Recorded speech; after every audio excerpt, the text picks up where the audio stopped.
Far-left activists attack police, at counter-protests, and incite violence.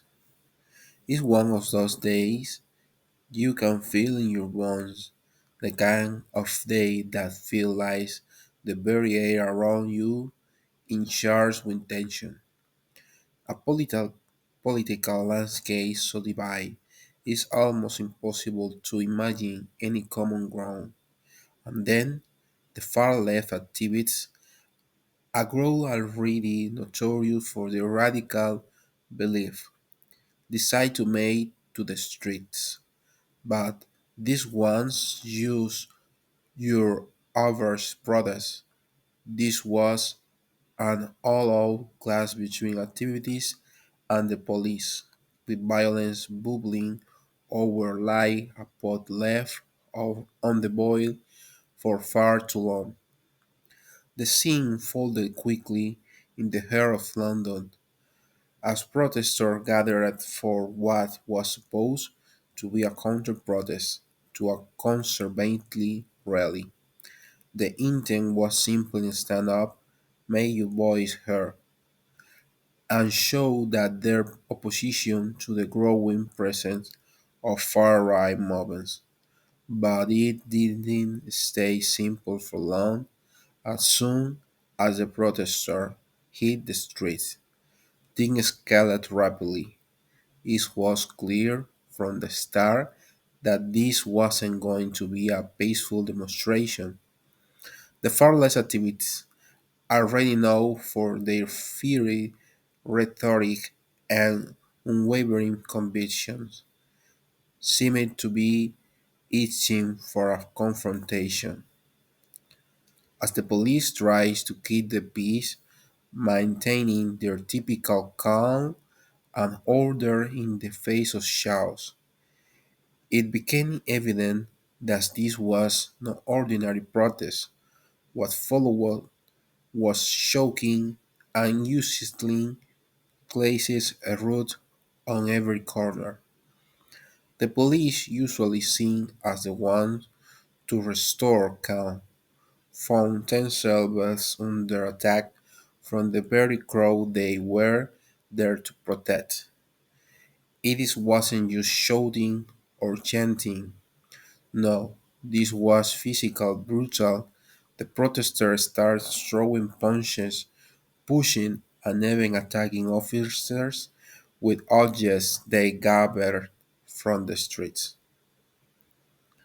The authorities, usually quick to respond to such situations, seemed to be overwhelmed by the sheer number of protesters and the unexpected violence that came with it. The scuffle wasn't confined to one part of the city either. No, it spread like wildfire, with different parts of London witnessing similar outbursts as tension continued to rise. What started as a relatively small protest against the far right had now morphed into something much darker, a full-blown street battle with the police caught in the middle. The violence didn't stop there. What followed was an all-out incitement of violence. As the speakers of the protesters' side stirred the crowd into a frenzy, they were full of anger and disdain for the establishment seeming to fuel the flames. As the chanting grew louder, so did the calls for further confrontation. What was once fight for political ideals had now become a physical manifestation of the radical divide that had taken hold of the country. The situation was out of control, and it was clear that the authorities had their hands full. Policies bans were called in for reinforcement. A riot here began the uniform of the day. But what does all this mean for the future of protests in Britain for the police, this violent class raises serious questions about their ability to handle such high intensity situations. Could they have done more to prevent the violence before it started? Could the protesters have been handled with a more strategic approach, one that didn't result in a violent confrontation? And perhaps most importantly, what does this say about the duration in which his country is ahead?